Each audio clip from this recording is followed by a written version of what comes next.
Every currency created by human hands has, eventually, failed. They have been broken by war. They have been hollowed out by debt. They have been dissolved by foolish policy. Great empires built currencies that were once the envy of the world. The Roman denarius, the British pound sterling in its prime. Then they fell. Paper money burned to ash in the fires of hyperinflation. Banks locked their doors forever. Generations of savings vanished into thin air. Through all of this turmoil, one currency has endured. It stands apart. It is the Swiss franc. It is the exception that proves the rule. The franc is not built from the same material as other modern currencies. It does not chase fleeting trends. It does not bend to the winds of political convenience. The principle of neutrality is the bedrock upon which the Swiss franc is built. This was not a passive choice, but an active, disciplined strategy maintained for half a millennium.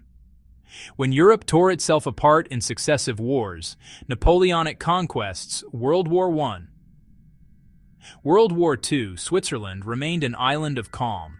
This steadfast refusal to take sides created a unique economic and psychological climate. It meant that Swiss industry was not destroyed, its cities were not bombed, and its political system was not overthrown by foreign invaders. This continuity provided a stable environment unlike any other on the continent. This stability became a powerful magnet for capital. Neutrality is a promise of peace. It is a guarantee of non-interference. When war breaks out, when regimes collapse, when chaos descends upon a neighboring land, people of means look for a place to shelter their wealth. They move their gold, their cash, their securities to a place where the conflict will not reach. Over many generations, Switzerland became the world's designated safe harbor. Banks opened their doors. Wealthy families stored their ancestral fortunes in deep vaults. This habit, repeated over and over, solidified into a global reputation. That reputation, in turn, became the primary reason for money to continue its pilgrimage there. The story of the Swiss franc is inseparable from the story of Swiss banking. For centuries, a unique banking culture flourished in the quiet cities of Zurich, Geneva, Lugano. It was a culture defined by discretion, expertise, secrecy. For a very long time, Swiss law fiercely protected the privacy of bank clients. This was not a loophole. It was a cornerstone of the financial system. It was one of careful stewardship and risk aversion. This culture stood in stark contrast to more aggressive, transaction-driven models elsewhere. Bankers saw themselves as guardians, not gamblers. However, the world changed dramatically after the global financial crisis of 2008. A new era of international cooperation and tax transparency began. Governments, desperate for revenue, applied immense pressure on Switzerland to dismantle its fortress of banking secrecy. They wanted to track down tax evaders who were hiding undeclared assets. Under this sustained international campaign, Switzerland had to adapt. The old laws were reformed. Agreements were signed to allow for the automatic exchange of financial information with other countries. The age of absolute banking secrecy came to an end. Yet, even after this forced transformation, the Swiss banking system remained exceptionally strong. The core competencies that had been developed over centuries, risk management, global asset allocation, client service, did not disappear with the secrecy laws. The banks learned to operate and thrive in the new, more transparent environment. They are still among the best capitalized and most skillfully managed financial institutions in the world. They continue to attract sophisticated clients who value not secrecy, but the enduring Swiss qualities of stability, skill. Gold has always played a profound role in the Swiss conception of money. For many decades, the Swiss franc had a connection to physical gold that was stronger than almost any other currency. There was a legal requirement for the Swiss National Bank to hold gold reserves equal to at least 40% of the value of the banknotes in circulation. This was not just a policy, it was a physical and psychological anchor. It meant that the paper in a person's wallet was backed by a tangible, historically trusted asset sitting in a vault. Gold is heavy, it is slow, it cannot be created by a printing press. People trust gold when they lose faith in promises. This formal link to gold was a powerful symbol of the France's soundness.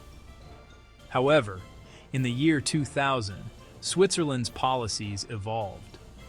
The country formally abandoned the 40% gold backing rule as it modernized its monetary framework. This change allowed more flexibility, but a significant portion of the nation's gold was sold off. In 2014, a referendum sought to restore gold's role. It failed, but revealed a deep-seated cultural attachment to gold. The Swiss National Bank, or SNB, is the quiet conductor of the nation's monetary orchestra. It is a small institution compared to the U.S. Federal Reserve or the European Central Bank. It is known for its independence. It is known for its prudence. It is known for its decisive action. The SNB does not engage in loud pronouncements or political theater. It acts. Its primary mandate is to ensure price stability. It also takes into account the health of the economy. It uses a sophisticated but discreet set of tools to protect the value of the franc. It manages interest rates. It manages massive foreign currency reserves. It steers the economy away from inflation. It steers the economy away from deflation. One constant challenge: preventing the franc from becoming too strong.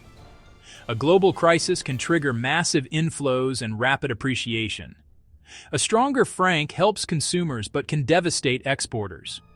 The SNB must balance. In 2011, amid the Eurozone debt crisis, the SNB pegged the franc at 1.20 per euro. It defended the floor by printing francs and buying euros.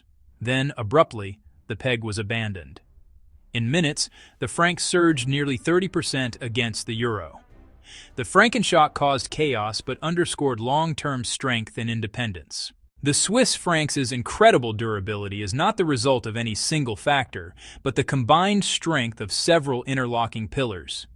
These are deep, structural reasons the franc survives crises that shatter other currencies.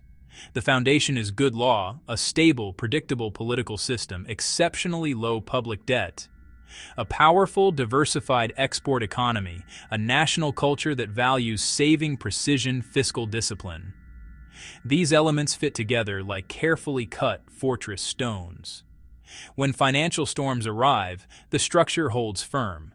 Switzerland practices deeply conservative fiscal policy. The government, federal and cantonal, spends with caution. A constitutional debt break requires a balanced budget over the cycle. So there is no colossal national debt forcing money printing to pay the bills. That fatal trap has destroyed countless currencies. By avoiding it, the SNB can keep prices stable and the currency sound. It is a high-tech industrial powerhouse.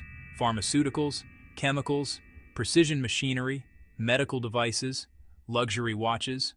Premium exports drive consistent surpluses and foreign income. Independent courts, absolute rule of law, rigorous enforcement, sacrosanct property rights. The invisible architecture of trust. One does not need to move to the Alps to benefit from the wisdom that underpins the Swiss franc. The principles that have made it the world's most durable currency can be applied by any individual seeking to build and protect wealth. These are not complex financial tricks. They are simple, timeless rules of prudence. First, hold sound assets, cash for liquidity, quality bonds for income, productive equities for growth. Real assets like gold or property, things that cannot be printed away. Second, view debt with extreme caution. High leverage creates fragility. It makes you vulnerable to unexpected shocks. Keep leverage low to retain independence and weather financial storms. A low-debt life is a resilient life. Third, think long-term. Patience is a strategic asset. Wealth isn't gambling. It is built by saving consistently, investing prudently, and letting compounding work over years. Finally, value institutions. Seek honest, transparent partners and robust rules. A safe system is more valuable than a high-risk scheme. Safety is a habit, and a system you choose to operate within. Protection comes from discipline and sound principles, not luck. The Swiss franc is not immune to shocks, but its foundation is uniquely strong. Centuries of neutrality, prudent banking, disciplined policy, real, tangible industry, law that protects value. Money, in its purest form, is simply trust made visible. Aid.